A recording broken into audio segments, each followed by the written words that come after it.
फरवरी 2024 में मुंबई में एक ऐतिहासिक अश्वमेध यज्ञ का आयोजन किया जा रहा है गायत्री परिवार के द्वारा। आज के तर्कशील युग में हम जानना चाहते हैं कि यज्ञ की महत्ता क्या होती है, यज्ञ से क्या फायदे होते हैं और यज्ञ क्यों करना चाहिए।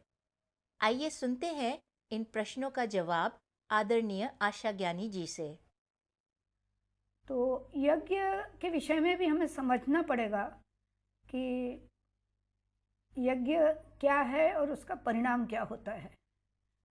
वैसे यज्ञ शब्द जो है उसके 3 अर्थ होते हैं। एक तो है त्याग, बलिदान, देव पूजन और संगतिकरण। ये 3 अर्थ यज्ञ शब्द के होते हैं।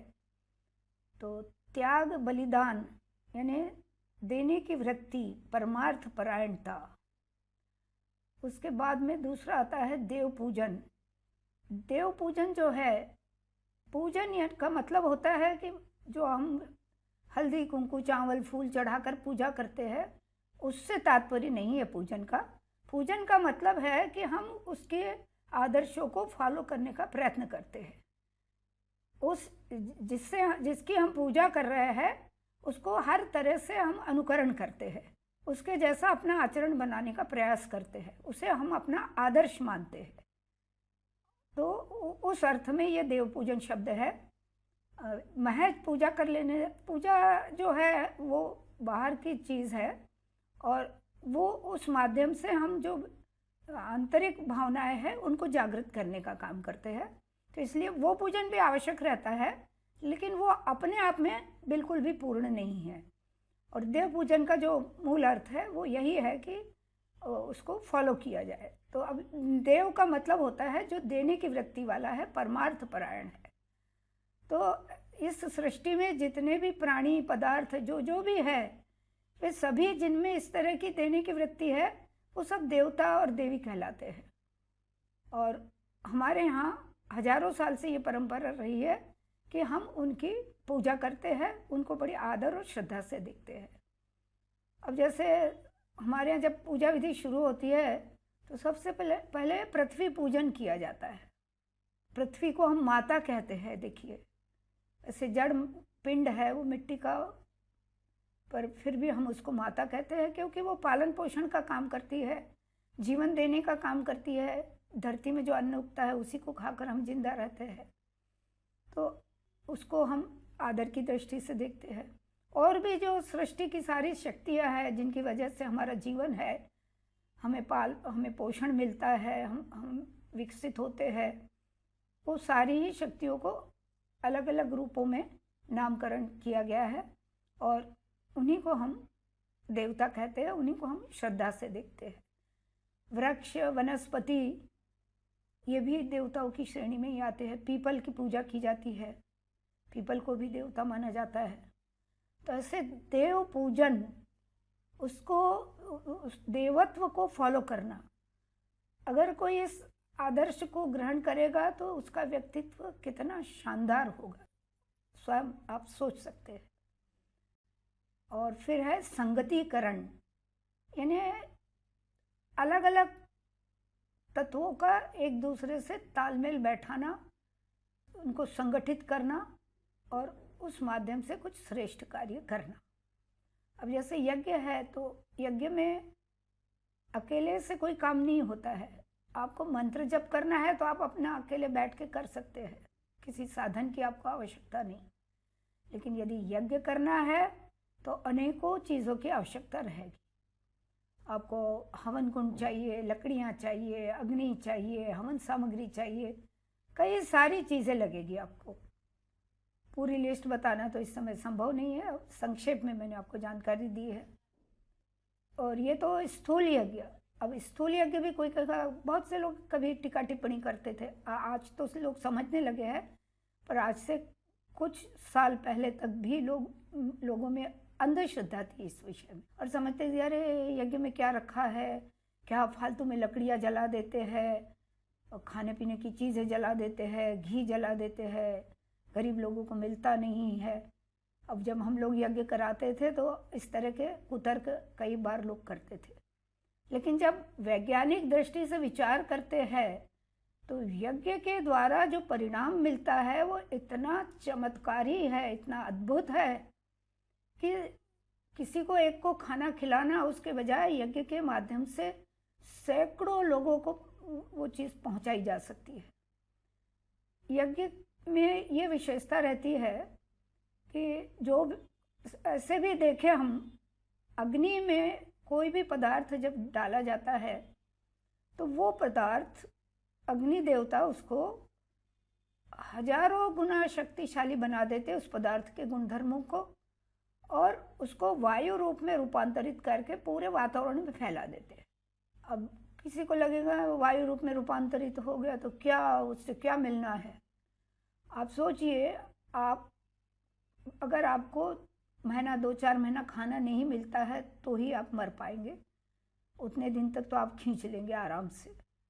पानी नहीं मिला तो भी आप कुछ दिन खींच लेंगे, लेकिन यदि वायु नहीं मिली, श्वास नहीं मिली, तो कुछ मिनटों तक भी आप नहीं रह सकते। और उस वायु में यदि पोषक तत्व घुले हुए हैं तो वो आपको बहुत फायदा करेगी, और जहरीले तत्व घुले हैं तो आपको नुकसान होता है। आप देख लीजिए कि एक सिगरेट कोई व्यक्ति पीता है या बीड़ी फूकता है समझो, अब तम्बाकू रहती है उसमें, और उसमें तम्बाकू को आग में जला लिया जाता है, बस उसका धुआं लेते हैं, इससे अधिक कुछ नहीं होता है उसमें। उसी तम्बाकू को कोई व्यक्ति खाए तो वो तम्बाकू चबाएगा, उसके बाद वो पेट में जाएगा, फिर पचेगा, फिर जाके उसका परिणाम जो भी दुष्परिणाम होगा वो देगा, और उस अकेले व्यक्ति को होगा। पर उसी तम्बाकू को जब अग्नि से जोड़ के और उसका जो धुआं निकलता है, आप सोच लीजिए असंख्यों की श्वास में जाके विद इन सेकेंड्स कितनी परेशानी झेलनी पड़ती है उस आदमी को। अभी आजकल जो सलाइन चढ़ाने की जो सिस्टम है मेडिकल साइंस में, वही देख लीजिए। पहले तो कॉलेरा से लाखों लोग मर जाया करते थे, दस्त लगे कि लोग रोना चालू कर देते कि अब ये बचेगा नहीं, और आज देखिए नसों में पानी चढ़ा दिया जाता है, कुछ मिनटों या कुछ घंटों में ही आदमी फिर से तरोताज़ा हो जाता है। तो अब यदि एक ऐसी सिस्टम हमें मिल जाए कि जिसके माध्यम से, वायु के माध्यम से, श्वास के माध्यम से उसको पोषक पदार्थ मिल जाए, तो विद इन सेकेंड्स ठीक हो जाएगा इंसान, क्योंकि कुछ सेकंडों में ही पूरे शरीर में जो हम श्वास लेते हैं वो वायु पूरे शरीर में फैल जाती है, अंदर की जो जहर गलत हवा रहती है उसको बाहर निकाल देता है हमारा शरीर, और इस तरह से ये क्रम निरंतर चलता रहता है। अगर इसमें थोड़ा सा भी कुछ गड़बड़ी होती है तो आदमी बीमार पड़ जाता है, जैसे लंग्स की किसी को खराबी हो जाती है, किसी को क्या होता है। और इसी कारण से प्राणायाम जो होता है शरीर को स्वस्थ रखने के लिए सबसे ज़्यादा श्रेष्ठतम उपाय है। प्राणायाम के माध्यम से श्वास को कंट्रोल में कर लिया जाता है तो फिर कुछ बचता नहीं है। लेकिन आप श्वास को कंट्रोल में कर भी ले तो भी यदि आपको शुद्ध हवा नहीं मिल रही है तो आपको प्राणायाम भी कोई फायदा नहीं दे पाएगा, और इसीलिए वहीं पर यज्ञ का महत्व शुरू हो जाता है। तो अब जिसने यज्ञ के माध्यम से वायु अग्नि में अच्छे श्रेष्ठ पोषक पदार्थ डाले, जलाया उनको, और उसकी जो ऊर्जा निकली, और वो जो भी संपर्क में आएगा उसके श्वास में जाएगी वो, और उसको शक्ति प्रदान करेगी। अगर तम्बाकू नुकसान कर सकती है सिगरेट के रूप में, तो हवन में जो जड़ी बूटियाँ आहुतियों में डाली जाती है वो उतना ही फायदा करती है।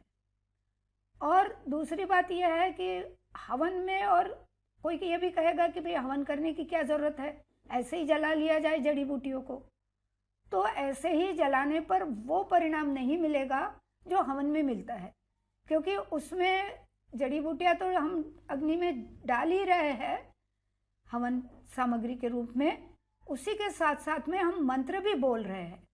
मंत्र यानी ध्वनि की शक्ति, साउंड एनर्जी। अब जो अग्नि की विशेषता है कि जो उसके संपर्क में आता है उसको हजारों गुना शक्तिशाली बना देती है। तो जब साउंड एनर्जी, जब मंत्रोच्चारण अग्नि के पास में किया जाता है और वो आहुति डाली जाती है, तो वो जो जड़ी बूटियों वाली जो ऊर्जा उत्पन्न हो रही है उसके साथ में मंत्र की शक्ति भी जुड़ जाती है। अब मंत्र जो है, साउंड जो है, वो आकाश तत्व का गुण है, यानी वो ईथर में चारों तरफ फैल जाता है। और वो जो ध्वनि तरंगे है उनका संबंध मनुष्य की विचारणा से भी होता है। जिस संकल्प के साथ, जिस भाव के साथ वो मंत्रोच्चारण किया गया है, उसके अनुसार वो ध्वनि तरंगे जो है वो वातावरण की निर्मित करती है, सूक्ष्म वातावरण की। और उसी सूक्ष्म वातावरण का परिणाम सामान्य मनुष्यों के दिमाग पर होता है और उसी तरह से लोगों के मन बदलते चले जाते हैं। ये यज्ञ की ये विशेषता है, मंत्रों की ये विशेषता है। अब जैसे खाने की बात है, आप कोई पोषक पदार्थ है, किसी ने भाई ड्राई फ्रूट खाओ, तो आप रोज़ एक किशमिश, एक काजू, एक बादाम खा ले रहे हैं, तो कोई खास इतना परिणाम नहीं आएगा। वही आप जब ज़्यादा मात्रा में खाएंगे तो ज़्यादा अच्छा परिणाम आएगा। उसी तरह से यज्ञ छोटे पैमाने पे होता है तो जितना एरिया वो कवर कर सकता है उतने क्षेत्र को परिणाम देता है, और जब बड़े पैमाने पे किया जाता है तो विशाल क्षेत्र को परिणाम देता है। तो उसी हिसाब से ये जो अश्वमेध यज्ञ है, इसमें 1008 कुंडों की रचना की जाएगी। अब आप सोचिए कि 1008 कुंड, एक एक कुंड में अंदाजन 10 लोग बैठ सकते हैं, तो एक बार में 10,000 लोग मंत्रोच्चारण करेंगे और आहुतियाँ डालेंगे। तो कितना बड़ा क्षेत्र, कितना बड़ा वो एरिया इसके मंत्रों के अधीन हो जाएगा, आप स्वयं सोच सकते हैं कितनी शानदार उसका परिणाम हो सकता है, कल्पनातीत है वो। इसमें और भी कई सारी बातें हैं, बहुत सी सूक्ष्म बातें हैं। अश्वमेध ही नहीं, किसी भी यज्ञ के साथ में, मंत्रों के साथ में वो शर्तें भी जुड़ी हुई है कि जो मंत्रों का उच्चारण करने वाले हैं उनका व्यक्तित्व भी बहुत महत्व का रहता है। कोई भी कैसा भी व्यक्ति अगर मंत्रोच्चारण करेगा तो उसको वो परिणाम नहीं मिलेगा जो एक साधक, तपस्वी, आहार शुद्धि वाले व्यक्ति को मिल सकता है, जिसका आचरण पवित्र है, जिसकी वाणी शुद्ध है, जो सत्यभाषी है, सत्य आचरण वाला है, चरित्रवान है, नीतिवान है। ऐसा व्यक्ति जब मंत्र बोलता है और जब उसके पीछे उसका उद्देश्य श्रेष्ठ है, खास तौर से तो हर मंत्र के पीछे उद्देश्य का बहुत ही बड़ा महत्व रहता है। यदि आपका उद्देश्य श्रेष्ठ है तो निश्चित रूप से ही उसका सत्परिणाम बहुत ही शानदार होगा। और यदि आप किसी निकृष्ट उद्देश्य के लिए काम करते हैं तो वो जो मंत्र है वो उलट कर आपको कुछ दूसरा दुष्परिणाम भी दे सकता है, क्योंकि मंत्र में तो शक्ति है और उस शक्ति का गलत इस्तेमाल करने गए। अब जैसे इलेक्ट्रिसिटी है, आपने वो इलेक्ट्रिक की लाइन वगैरह बराबर रखी नहीं है, वायर कनेक्शन बराबर नहीं है, और आप कहीं स्विच ऑन करने गए और खुला हुआ है, उंगली को लग गया तो सीधा करंट लगेगा, आपको शॉक लग जाएगा। और नहीं तो कितना आप इलेक्ट्रिक का कितना लाभ उठा सकते, क्या शान शौकत से हम लोग जीते। सोचिए जब ये इलेक्ट्रिसिटी नहीं थी उस समय का जीवन की थोड़ी कल्पना कीजिए आप कि कैसे रहते होंगे लोग अंधेरे में।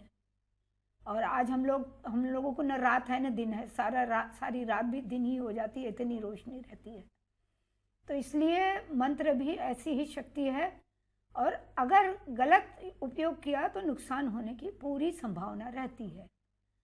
इसीलिए यज्ञ में जो भाग लेते हैं उन लोगों को भी इस बात का ध्यान रखना चाहिए कि आचरण की पवित्रता रखें। और ऐसे लोग जब आहुतियाँ देंगे और जब वो मंत्र बोला जाएगा, अग्नि के सानिध्य में आएगा और पूरे वातावरण में फैलेगा हजारों किलोमीटर तक, तो उतना क्षेत्र, वहाँ के रहने वाले, वहाँ के प्राणी, पशु पक्षी, वनस्पति, सभी को इसका लाभ मिलता है।